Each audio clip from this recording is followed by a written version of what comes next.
Hello, all you hardcores out there. How are you doing? It's Big Porky here, the biggest gob in sport.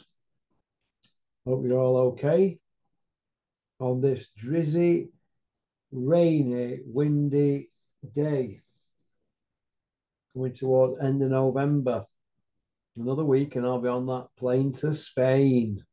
I'll be thinking about you all while I'm in that nice warm weather, sunning myself and running about with a camera, working my ass off. Well, let's just go through a few things, shall we? Let's have a little chat. I want to know where Martin Bacoli's heading. Uh, I like Martin Bacoli. He beat Tony Yoka, the 2016 Olympic gold medalist, who beat Joe Joyce in the final. He's not kicked on from there, and I want to know who's at fault. Is it Billy Nelson, who's a world-renowned trainer from Scotland? He's doing a good job with him, and Billy's been raving about him, which is good. Is it Billy Nelson at fault, or is it the fact that Martin Bacoli is he's like in the Who Needs Him club, isn't he? You know, like a Joe Joyce or a Louis Ortiz. You know, he's an hard sell. He's not engaging.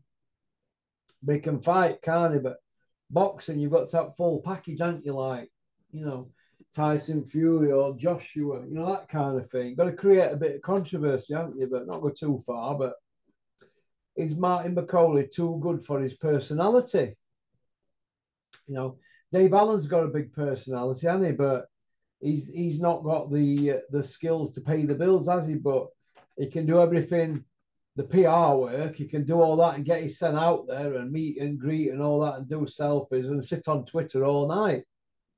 But if you can't do the business in the ring and you're not dedicated, what's going to happen? And I think that's what's happened to Martin Bacoli. He's in the Who Needs Him club. Do you know what I mean? Kind of thing.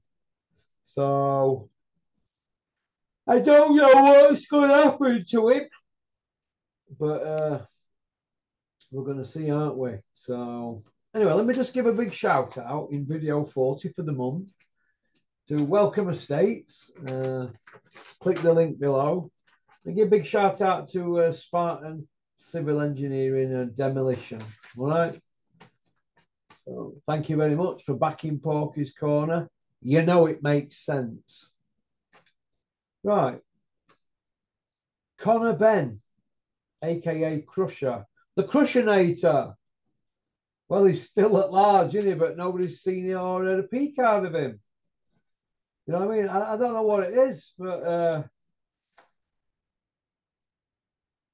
think we've got some double standards, haven't we, with Conor Ben? You know, we can't get a peek at John Fury or Tyson Fury on the Conor Ben trending situation. And he's still trending, Conor Ben, on social media.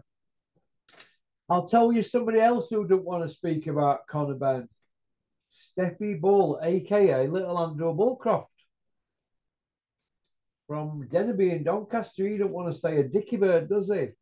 About Crusher Ben. Why is that? Because he's working with Eddie Hearn. Well, Jason Cunningham's tweeted about Zalane Teti being a dope test guy and failing a dirty test and all that. But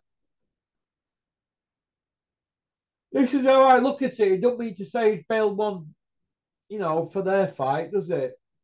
Just because he's failed one, it don't mean to say he's failed one in other camps because there's no proof of that, is there? But what I find amazing is everybody around here knows that Steffi Bull runs Jason Cunningham's social media and Terry Harper's. Steffi even admitted that in an interview with Joe Gallagher when they were promoting with Sky, when they were promoting Natasha Jonas, superstar that she is, legendary Olympian and multiple belt winner. When they were promoting Tasha Jonas against Harper obviously lost by 3 rounds. She got punched all over the place, and but Natasha Jonas, she did well.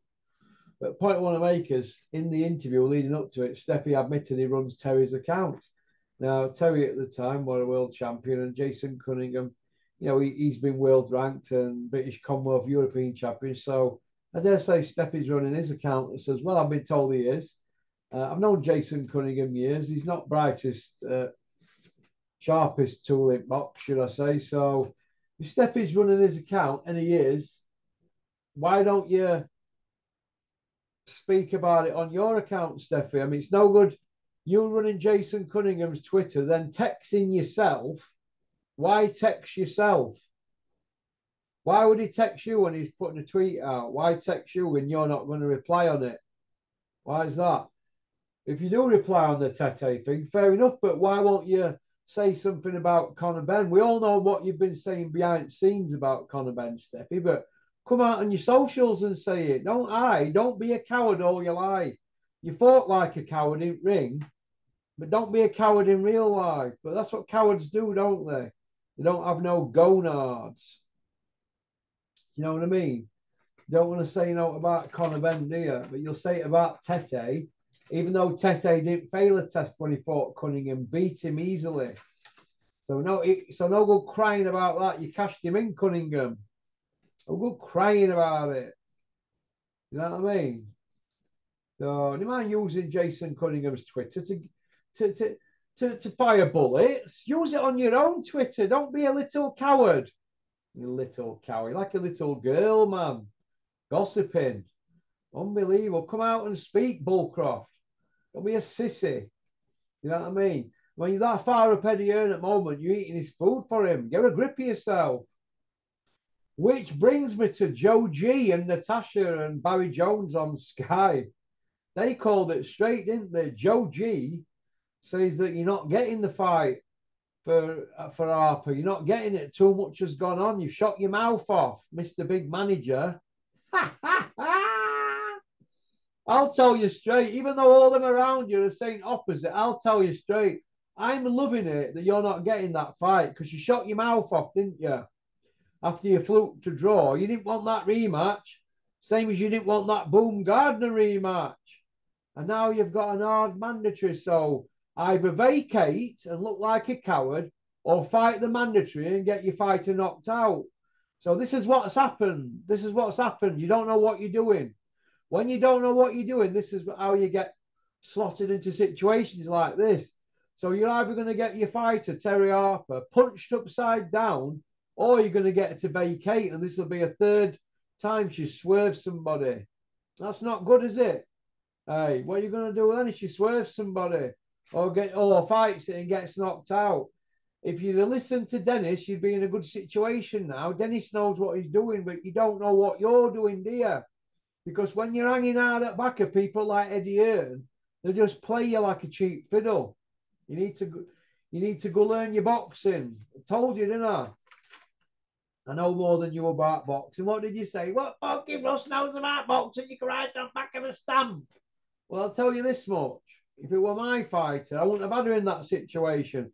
I wouldn't be signing multiple deals with Eddie Hearn. You're tied to DAZN now. You can't go nowhere, and nobody wants to work with Eddie Hearn. He's being froze out. He's on the slide. Ha ha! Unlucky. No problem, Steffi. Come see me. All right, come see me. Don't be a little sissy. Tyson Fury said, stuff UK fans are fighting in America. Now that Americans have jogged him on, he's coming out with it's about the UK fans. Jesus, these people, honestly, these people, the slip and slide and flop and slide and whatever, whichever way suits them, don't they? So what can you do? Tom Farrell's going to be headlining on Channel 5. Why though? Is it because he's a Scouser? I don't get that one. I don't get that one. Why is mainstream media in boxing not mentioning Keenan Wainwright's performance on a Bricktop show with that 8-0 kid? He dropped him early and then got robbed on points. Nobody's mentioned it, so I want to give a big shout out to Steve Goodwin, Martin Theobald, Terry Chappendama on New Age Boxing Pod in association with Goodwin Boxing. I enjoyed that. 2 hours, 20 minutes. Very, very good boxing pod. Well done, chaps. Nice to see all the chaps together. I'm just a bit gutted I didn't get an invite, but it's a long way to go in it down the smoke. So, speaking of smoke, that Big John Fury smoke. Greg Hardy wants the Big John Fury smoke.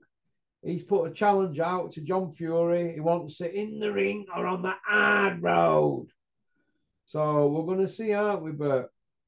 We're going to see, but I think John's having a bit of a war at the moment, and with Geordie Shaw, is it, or whatever's going on there? I don't know, but there's $1 million offer on the table. The Big John Fury, big fighting man, 8 years out of jail, never had a fight. Greg Hardy wants to fight you, Big John. You're fighting in Manchester in February. There's $1 million for you there. What are you going to do about that, John? Are you going to accept that challenge? Or aren't you bothered, or do you just want to do it on the hard road? Dylan White. If Dylan White loses to Franklin, where does he go? Does he slip down a level? Does he drop down to Gorman and Wardley's level, or are they too much at the moment? Going to be interesting to see what happens moving sideways, isn't it? So I've just seen something with Tyson Fury. Tyson Fury is addicted to being at media, isn't it? Every single day. Fury power! Fury power!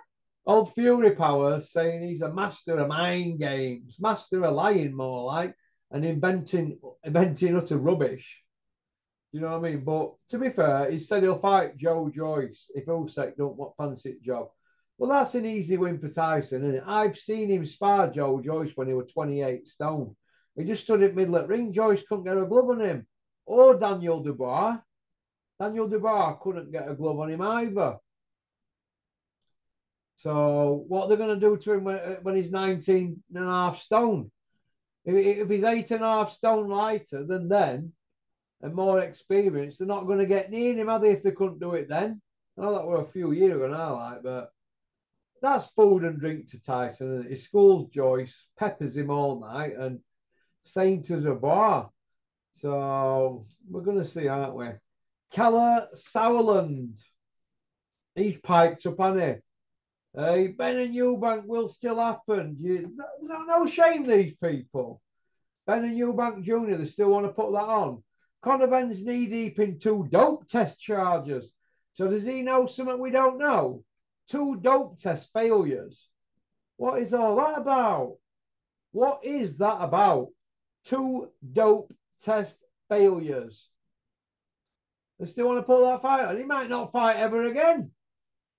I mean, let's have it right. 2 dope test failures. That should be what? 8-year ban? 4 year on each one? Certainly 2 year for the first one, and then another one. You have to get more than 2 year. It could be 6 year, 8 year. Could give it maximum. He might be 35 by the time he's done. So no, I'm not having that. I'm not having it at all. Why would you want to put that on? It's dead in the water. Let it go. And who wants to watch a drug cheat like Conor Ben?